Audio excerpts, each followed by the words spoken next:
ఈరోజు ఈ వీడియో ద్వారా ప్రతి ఒక్క ఎక్స్ సర్వీస్మెన్కి చాలా ముఖ్యమైన ఒక బాధ్యతను గుర్తు చేయాలనే ఉద్దేశంతో ఈ వీడియో చేయటం జరిగిందండి. దయచేసి వీడియోని ఆఖరి వరకు చూడండి. ఇక స్క్రీన్ మీద ఏదైతే ఈ యొక్క డాక్యుమెంట్ మనకి షో చేస్తుందో ఈ డాక్యుమెంట్ని మీరు ఒకసారి గమనించినట్లయితే రికార్డ్ ఆఫీస్ నుంచి ఈ లెటర్ అనేది ఇండివిజువల్కి రావటం జరిగిందండి. ఇక్కడ హెడ్డింగ్ మీరు చూడొచ్చు, publication of part 2 order in NE series.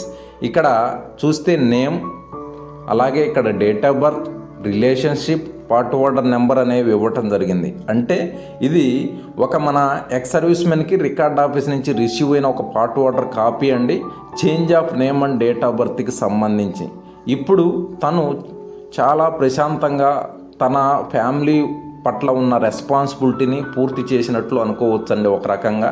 ఎందువల్ల అంటే పూర్తిగా తన ఫ్యామిలీ తన మీద పూర్తిగా డిపెండ్ అయి ఉంటుంది.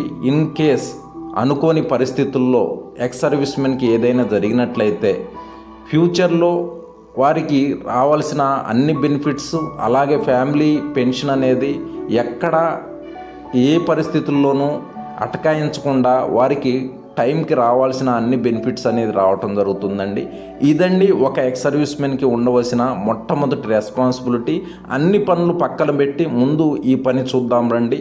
ఈ యొక్క name and date of birth అనేది మనం ఎలా చేంజ్ చేయాలి, ఏమేం డాక్యుమెంట్స్ కావాలి అనే విషయాలన్నీ ఈరోజు మనం ఈ వీడియోలో చర్చించుకుందామండి. ఆఖరి వరకు చూడండి. ప్రతి ఒక్క ఎక్స్ సర్వీస్మెన్కి ఈ యొక్క వీడియో అనేది షేర్ చేయటం మన రెస్పాన్సిబిలిటీ అండి. ఎందుకంటే మనకి మనమే హెల్ప్ చేసుకోవాలి, మనకు మనమే ఏదైనా కానీ సహాయం అనేది చేసుకున్నప్పుడే అందరం కూడా హ్యాపీగా ఉంటామండి. ఇక వీడియోలోకి వెళ్దాం, డీటెయిల్డ్గా మనం డిస్కషన్ చేసుకుందామండి.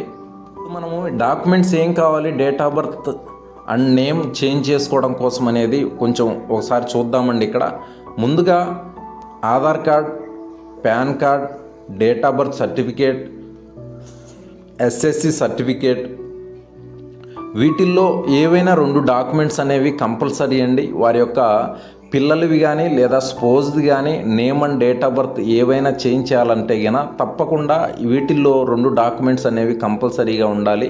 ఇక నెక్స్ట్ అఫిడవిట్ విషయానికి వస్తే 10 రూపాయలు కానీ 20 రూపాయలు కానీ ఏవైనా స్టాంప్ పేపర్స్, 2 స్టాంప్ పేపర్స్, ఈ పేపర్స్ అయినా పర్వాలేదు, ఫిజికల్గా ఇంతకుముందు మనకి ఏవైతే వస్తున్నాయో ఆ పేపర్స్ అయినా కూడా పర్వాలేదు, మనం అఫిడవిట్ అనేది రెడీ చేయించుకోవాలండి.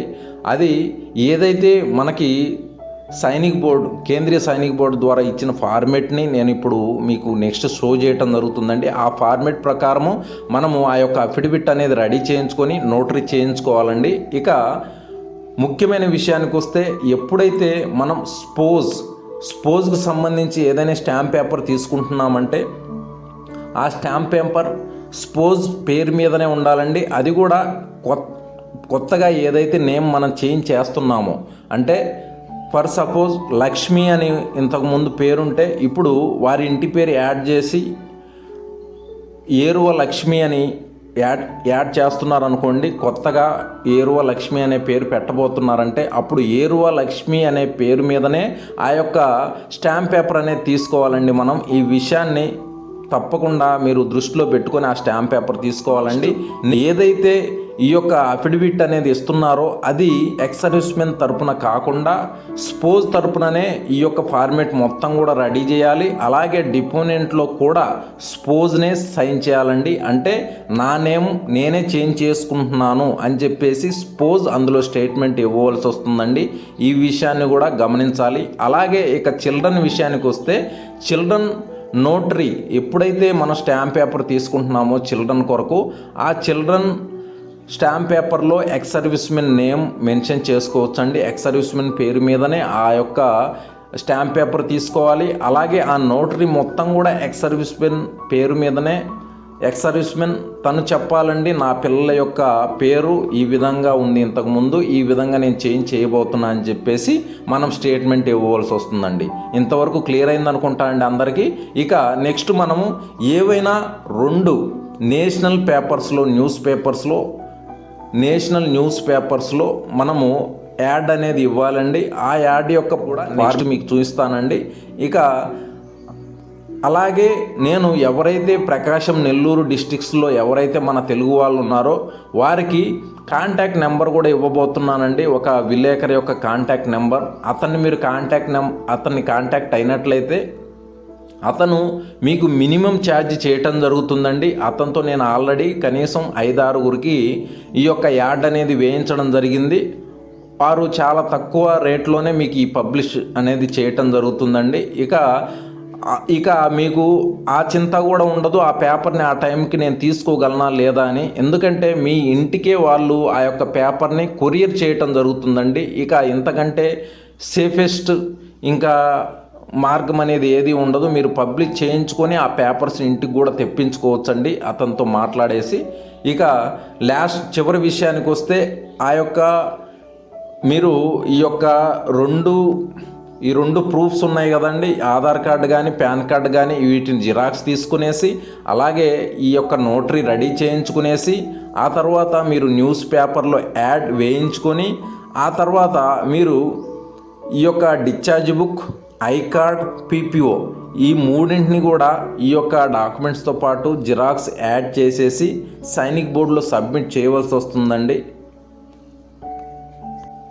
సైనిక్ బోర్డులో సబ్మిట్ చేసినప్పుడు మనకి ఈ విధంగా ఒక ఛానల్ అనేది ఉండటం జరుగుతుందండి. అయితే మనం ఈ డాక్యుమెంట్స్తో పాటు జిల్లా సైనిక్ బోర్డును విజిట్ చేస్తాము. విజిట్ చేసిన వెంటనే మనకు ఒక కవరింగ్ లెటర్ అనేది ఇవ్వటం జరుగుతుందండి. ఏదైతే ఆ డాక్యుమెంట్స్ రికార్డ్ ఆఫీస్కి ఫార్వర్డ్ చేస్తారో అదే కాపీని ఒక కాపీ ఎక్స్ సర్వీస్మెన్కి ఇవ్వటం జరుగుతుందండి,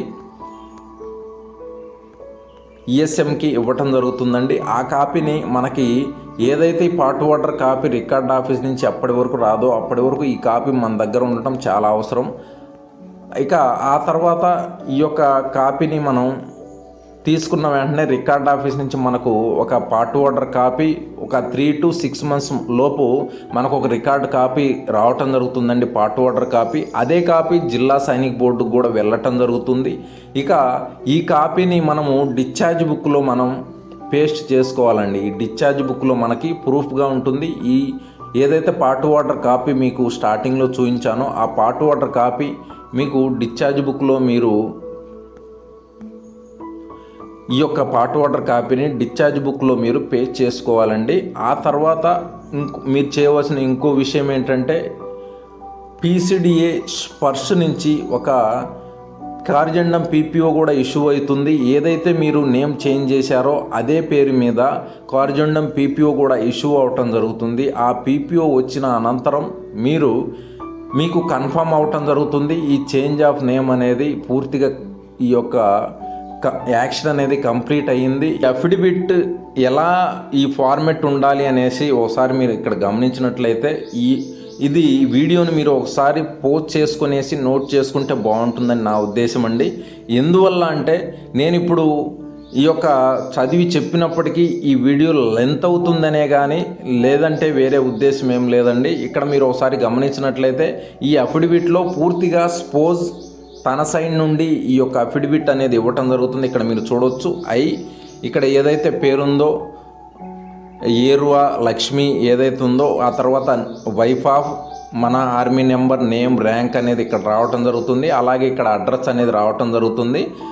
ఇక నెక్స్ట్ మ్యాటర్ అంతా కూడా మీరు ఒకసారి ఇక్కడ మీరు చూడవచ్చు. ఈ మ్యాటర్ మొత్తం కూడా మీరు ఒక్కసారి ఈ వీడియోని పోస్ట్ చేసుకునేసి నోట్ చేసుకోండి.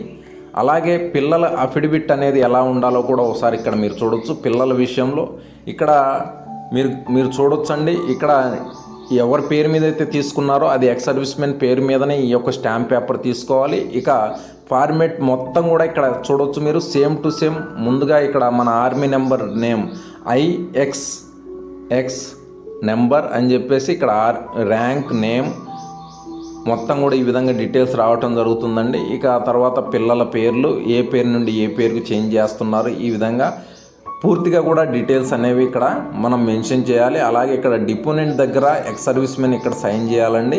ఈ విధంగా మనము ఒక నోటరీ కూడా చేయించుకోవాలి. నోటరీ చేయించుకున్న అనంతరం మరలా మనం ఈ యొక్క అఫిడవిట్ బేస్ మీద మనం పేపర్లో పబ్లిష్ చేయించుకోవాలండి.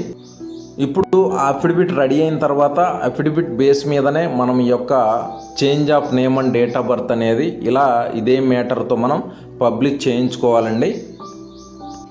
ఇలా పబ్లిష్ చేయించుకున్న అనంతరం మనం ఏదైతే డాక్యుమెంట్స్ మాట్లాడుకున్నామో Aadhaar card, PAN card, birth certificate వీటన్నిటిలో కూడా ఏదైనా రెండు ప్రూఫ్స్ మనం సబ్మిట్ చేయాలి. వాటితో పాటు పేపర్ యాడ్ని, తర్వాత discharge book, PPO, I card కాపీస్ని యాడ్ చేసేసి మనం సైనిక్ బోర్డులో ఇచ్చినట్లయితే అక్కడ మనకి రికార్డ్ ఆఫీస్కి పంపించిన ఏదైతే కాపీ ఉందో కవరింగ్ లెటర్, ఈ కాపీని మనకు ఒక కాపీ అనేది మనకు ఇవ్వటం జరుగుతుందండి. ఇక్కడ మీరు చూడవచ్చు.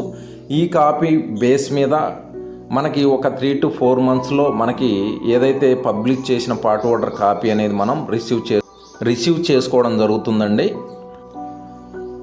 ఇదండి, ఈ విధంగా మనం చాలా ఈజీగా, ఎక్కువ టెన్షన్ తీసుకోవాల్సిన అవసరం లేదు, చాలా ఈజీగా మనం ఈ యొక్క change of name and date of birth మన వైఫ్ది అలాగే పిల్లలది మనం చాలా ఈజీగా కరెక్షన్ చేయించుకోవచ్చు అండి రికార్డ్ ఆఫీస్ నుంచి. ఇంకా ఏవైనా డీటెయిల్స్ మీరు తెలుసుకోవాలన్నట్లయితే తప్పకుండా కమెంట్స్లో తెలియజేయండి. అలాగే ప్రతి ఒక్క ఎక్స్ సర్వీస్మెన్ సోదరులు ఎవరైతే ఉన్నారో వారికి తప్పకుండా ఈ వీడియోస్ని షేర్ చేయండి. ఎందువల్ల అంటే ఇలాంటి సమస్య చాలామందికి ఉండొచ్చు. అలాంటి వారికి చాలా వరకు ఈ వీడియో ఉపయోగపడే అవకాశం ఉందండి. థ్యాంక్ యూ అండి. Thank you for watching this video. జై హింద్, జై భారత్.